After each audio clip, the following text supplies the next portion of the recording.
Sir अब मैं invite कर रहा हूं हर्षित हाड़ा जी को।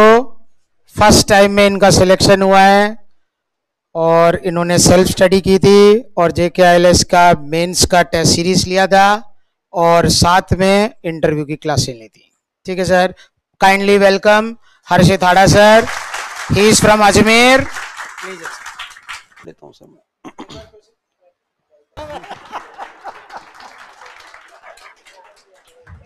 थोड़ा सा खिलाना।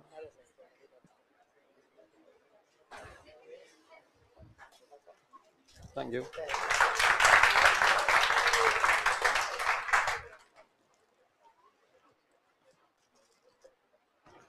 Hello, good morning. Firstly I would like to thank sir कि he invited me here and secondly ये मेरा फर्स्ट अटेम्प्ट था, सो मेरे लिए भी बहुत कुछ नया था, from pre till mains till interview. और इसका मेरा एक्सपीरियंस ये था कि प्री की एक अलग तैयारी होती है, मेंस की अलग होती है, इंटरव्यू की अलग होती है, बट कभी भी आपकी तैयारी प्री ओरिएंटेड मत रखना। मैंने गलती की थी जब शुरुआत में स्टार्टिंग की थी इसकी। The thing was I started my preparation in 2020 August, so the problem with me was कि आई वाज प्री ओरिएंटेड, तो सेक्शन नंबर और उनकी हेडिंग तो मुझे याद रहती थी, बट जो अंदर का कंटेंट था और इसेंशियल इंग्रेडिएंट होते हैं वो याद नहीं रहते थे।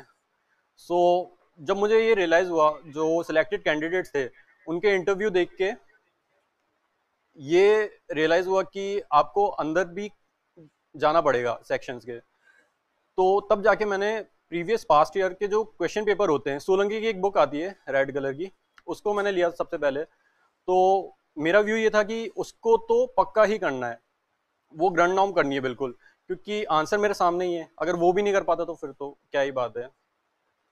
उसके बाद में जब प्री हुआ तो मेंस की मैंने सर से टेस्ट सीरीज ली थी। जब टेस्ट सीरीज ली तो उसकी सबसे अच्छी बात ये थी कि मॉडल आंसर की सर प्रोवाइड करते थे। जब मॉडल आंसर की प्रोवाइड हुई तो उससे रिवीजन बहुत जल्दी हो जाता था, पता लग जाता था कि आपको सेक्शन नंबर कहाँ पे लिखना है, कैसे आंसर लिखना है, बेरेक्ट में कितने इंग्रेडिएंट डालने हैं, कितना आपको कन्फाइंड स्पेस में क्रिस्प आंसर लिखना है, कितने इलस्ट्रेशन डालने, कितने एग्जाम्पल डालने हैं। थर्डली जब इंटरव्यू की बारी आई तो भी मैं सर के पास ही आया था, और वैसे ऑनलाइन का भी ऑप्शन था उस टाइम पे कि घर बैठे दे दो, बट मैंने कभी भी ऑनलाइन के लिए ऑप्ट नहीं किया था। वो इसलिए क्योंकि I wanted to get accustomed कि वो जो पूरा एनवायरनमेंट होता है दैट इज क्वाइट इंटिमिडेटिंग अगर आप फर्स्ट अटेम्प्ट ही हो। तो हमेशा मैं आके ही दिए यहाँ से इंटरव्यू। 3 मॉक इंटरव्यूज हुए थे, जिसमें आखिरी वाला तो मेरा बहुत खराब हो गया था क्योंकि आई वॉजेंट वेल, तो उससे मेरा सेल्फ कॉन्फिडेंस बहुत ज़्यादा नीचे चला गया था, but somehow I manage और वो हो गया luckily.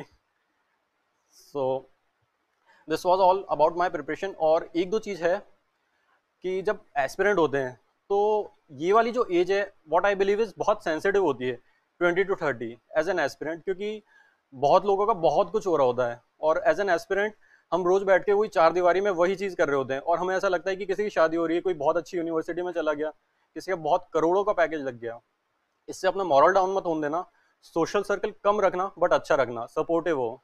Friends, family, relatives, events, इनको बहुत लिमिटेड रखना, इतना कि रिफ्रेशिंग हो, वरना जितना ज़्यादा रखोगे उतना ज़्यादा आपसे टाइम मांगेंगे। वो टाइम आपको यहाँ पे पहले देना है।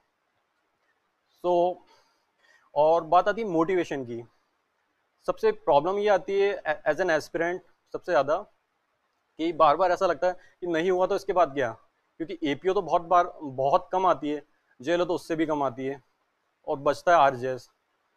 तो द थिंग वॉज कि थोड़ा सा सिलेक्टेड, मैं जो करता था वो ये था कि सिलेक्टेड कैंडिडेट्स की वीडियोस देखता था मैं हमेशा, उससे मुझे मोटिवेशन मिलता था। लाइक एक सिलेक्टेड कैंडिडेट थी प्रशंसा अग्रवाल जी, 2019 के सिलेक्शन था उनका, तो उनका वीडियोस मैं बार बार देखता था, क्योंकि उनने ये बताया था कि चाहे कुछ भी हो कंसिस्टेंसी रखना।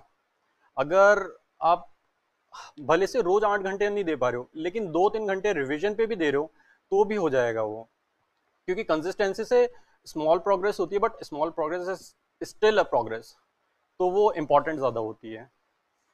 So that's it, thank you very much and wish you all the very best for your exam. Good morning. हाँ सर, एक्चुअली मैं पूछ रहा था कि हर सब्जेक्ट को रिवीजन में कितना गैप दें। जैसे क्या होता है ना कि इतने सब्जेक्ट है तो कभी 2 हफ्ते गैप लग जाता है, 3 हफ्ते गैप लग जाता है, तो उस शेड्यूलिंग कैसे करें उसकी। और फिर कई बार 2 दिन लेट भी हो गया, 3 दिन लेट भी हो गया, तो वो चीज। 2 दिन 3 दिन तो बहुत माइन्यूसिकल गैप होता है, बट 2 3 हफ्ते ज़्यादा हो जाता है। मैं जो स्ट्रैटेजी फॉलो करता था वो ये था कि डे टाइम में मैं एक माइनर एक्ट उठाता था और इवनिंग में मैं एक मेजर लेता था। मेजर जो था वो मैं आराम आराम से लेता था, लेकिन माइनर का रिवीजन मैं बार बार करता था। उससे होता ये था कि माइनर बिल्कुल पक्के हो गए थे मेरे। और अगर आप देखोगे तो माइनर्स का काफ़ी वेटेज रहा है लास्ट वाली वैकेंसी हमारी में तो। सो ठीक है सर, दैट्स इट थैंक कि यू, आप बार थैंक बार यू। कर लेना उसको। और माइनर वैसे भी 2 3 दिन में हो जाते हैं, ज़्यादा टाइम नहीं लेते वो। ठीक है सर, थैंक यू।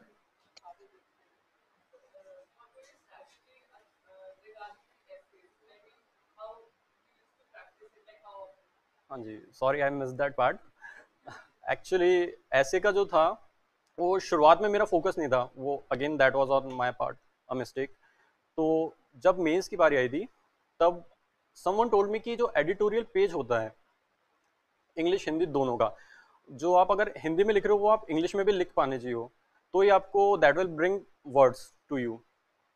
तो शुरुआत में आप महीना 2 महीना आप एडिटोरियल सेक्शन से कर लो, उसके बाद में आप टॉपिक्स उठा लो। सबसे रेलेवेंट टॉपिक्स होते हैं जुडिशरी से रिलेटेड। जैसे अभी बीच में हमारे टाइम पे आया था जो मैरिज एज का था, वो सबसे ज़्यादा इंपॉर्टेंट था। ऑनलाइन एजुकेशन का आ गया था। तो जो मेरी स्ट्रैटेजी थी वो ये थी, हर सेकेंड डे एक इंग्लिश एक हिंदी ऐसे ये लिखता था मैं। कॉम्पोजिशन और ग्रामर दोनों ज़रूरी है। ग्रामर आपकी प्रिलिमिनरी में काम आती है और कॉम्पोजिशन मेंस में है ही।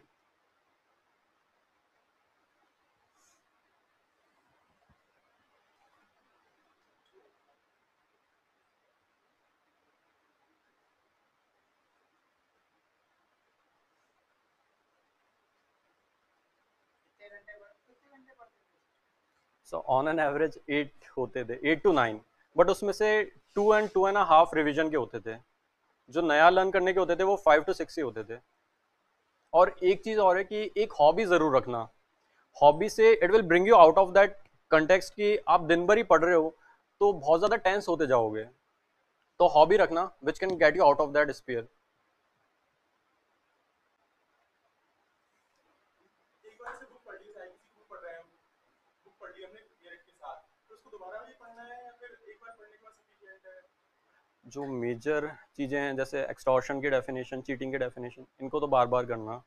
बाकी जो इनके एग्रेवेटेड है उनको आप एक बार भी करोगे तो चल जाएगा, बट याद रखना उनको। Harshit ji sir, congratulation sir. Thank you very much.